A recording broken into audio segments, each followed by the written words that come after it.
Hello दोस्तों, कैसे हैं आप सब। दोस्तों, आज के इस वीडियो में हम जानेंगे कि हमें अपनी आईटीआर भरते हुए कौन से फॉर्म को सिलेक्ट करना है। बहुत से लोगों को आईटीआर फाइल करते हुए ये कन्फ्यूज़न रहता है कि हमें आईटीआर का कौन सा फॉर्म सिलेक्ट करना है। तो दोस्तों, आइए जानते हैं कि हमें आईटीआर का कौन सा फॉर्म फाइल करना है, किस इनकम के लिए हमें किस फॉर्म को चूज करना है। तो आइए जानते हैं दोस्तों। सबसे पहले हम बात करते हैं कि अगर एक पर्सन इंडिविजुअल है, ठीक है दोस्तों, इंडिविजुअल है तो इंडिविजुअल के सबसे पहले जानेंगे सोर्सेज ऑफ इनकम। सर, आपकी कौन कौन सी इनकम है। सर, मेरे पास सैलरी इनकम है। और कुछ? जी हां, मेरे पास हाउस की इनकम है। सर, मेरे पास अदर सोर्सेज की इनकम है।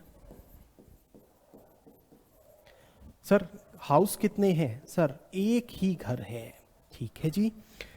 सैलरी, हाउस प्रॉपर्टी और अदर सोर्सेज। सर, ये टोटल मिला के कितनी हो जाती है। सर, ये टोटल मिला के अप टू 50 लाख है। Up to 50 lakh.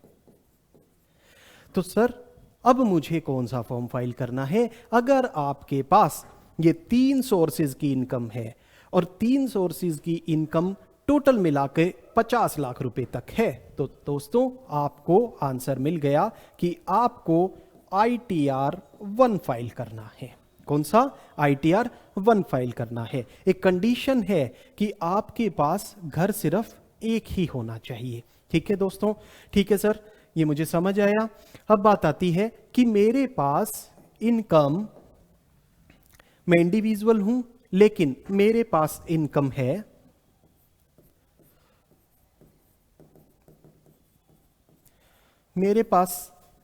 है सैलरी,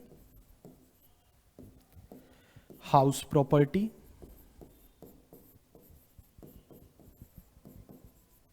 अदर सोर्सेस और कैपिटल गेन। सर, ये टोटल इनकम कितनी है। ये कितनी भी हो सकती है, अप टू 50 लाख भी हो सकती है और 50 लाख से ज्यादा भी हो सकती है। Means no limit. In that case अब आपको कौन सा फॉर्म फाइल करना है। इस केस में हमें फाइल करना है form number ITR 2। ITR 2 file करना है। ITR 1 कब था? जब मेरे पास ये ऊपर की तीनों इनकम थी और वो मिला करके अप टू 50 लाख थी, तो उस केस में मुझे फाइल करना था ITR 1। लेकिन अगर वो मोर देन 50 लाख हो जाए या फिर उसमें एक और इनकम ऐड हो जाए जो कि कैपिटल गेन की है, उस केस में आपको कौन सा फॉर्म सिलेक्ट करना है। ITR 2 सिलेक्ट करना है। ठीक है दोस्तों। अब बात आती है कि सर, मैं तो HUF हूं। ठीक है, आप HUF हैं तो क्या करें, आपके पास HUF होने पर इनकम है सैलरी। क्या सैलरी इनकम हो सकती है HUF की? नहीं सर, कोई बात नहीं। House property? जी हां, हो सकती है। Sir, other sources? जी हो सकता है। Sir, capital gain? जी हां, वो भी हो सकता है। सर, सारी इनकम है लेकिन बिजनेस इनकम नहीं है, तो कोई बात नहीं, आप भी क्या करिए, आप भी ITR 2 फाइल कर दीजिए। ITR 2 फाइल कर दीजिए। आइए जल्दी से देख लेते हैं कौन कौन सी इनकम के लिए कौन कौन सी ITR 1 for individuals being a resident having total income. क्या कहता है? टोटल इनकम कितनी होनी चाहिए? Up to 50 lakh. और होनी कहां कहां से चाहिए? सैलरी से, एक हाउस प्रॉपर्टी से, अदर सोर्सेज आप जानते हैं कि इंटरेस्ट एक्सेट्रा। और इसमें अगर आपके पास एग्रीकल्चर इनकम है जो कि 5,000 रुपए तक है, तो ही आप ITR 1 फाइल करेंगे। तो दोस्तों, ITR 2 कब फाइल करेंगे? जैसा अभी मैंने आपको बताया, for individuals and HUF not having income from profit and gain of business और प्रोफेशन मींस जो मैंने अभी आपको बताया कि आप कब फाइल करने वाले हैं।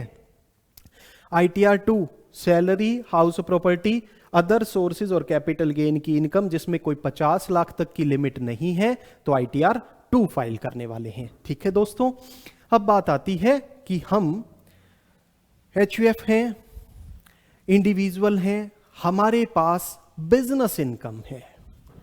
हम कौन है, इंडिविजुअल हो या HUF हो और हमारे पास बिजनेस इनकम है। अब सर बिजनेस इनकम को दो तरीके से कंप्यूट किया जा सकता है, एक तो regular books of accounts maintain करके, ठीक है जी, दूसरा आप करते हैं प्रिजम्पटिव टैक्सेशन।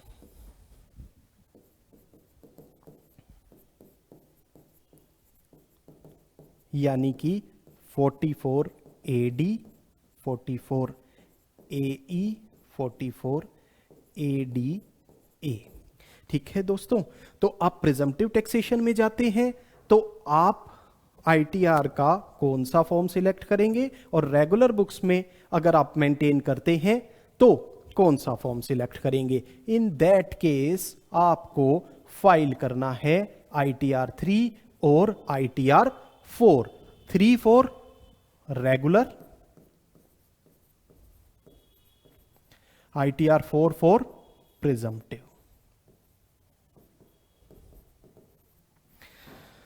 तो दोस्तों बिजनेस इनकम है, बिजनेस इनकम है, regular books of accounts maintain करता हूं तो ITR 3, बिजनेस इनकम है लेकिन प्रिजम्पटिव टैक्सेशन स्कीम एडॉप्ट करता हूं तो ITR 4। आप इंडिविजुअल हैं या HUF है, कोई फर्क नहीं पड़ता है। तो दोस्तों हमें ITR 1 कब फाइल करना है, ये आप समझ गए कि जब मेरी इनकम 50 लाख रुपए तक है और मेरे पास बिजनेस इनकम भी नहीं है, कैपिटल गेन की इनकम भी नहीं है। ठीक है, ITR 2 कब फाइल करना है, मैं इंडिविजुअल हूं या मैं HUF हूं और मेरे पास बिजनेस इनकम नहीं है बट बाकी सभी income like income from other sources है, कैपिटल गेन है, सैलरी है, बिजनेस इनकम को छोड़ के सारी की सारी इनकम है, तो मुझे, और मेरी इनकम 50 लाख रुपए से ज्यादा भी है, तो मुझे क्या करना है, ITR 2 सिलेक्ट करना है। मेरे पास बिजनेस इनकम है और मैं regular books of accounts maintain करता हूं, बिना सोचे समझे दोस्तों ITR 3 अप्लाई करेंगे। मेरे पास बिजनेस इनकम है और कोई इनकम नहीं है बिजनेस के अलावा और मैं प्रिजम्पटिव टैक्सेशन अडॉप्ट करता हूं तो मैं ITR 4 का फॉर्म सिलेक्ट करूंगा। दोस्तों आई होप कि इंडिविजुअल और HUF के ITR फॉर्म्स आपको मेरी इस वीडियो में अच्छे से क्लियर हुए होंगे। अगर इस वीडियो को लेकर आपके कोई कमेंट्स हैं या कोई सजेशन है तो कमेंट बॉक्स में प्लीज मुझे बताएं, और मेरी अगली वीडियो के लिए प्लीज मेरे चैनल को सब्सक्राइब करें और सब्सक्राइब बटन पर और बेल आइकन पर क्लिक करें। Thanks for watching my video, thank you so much.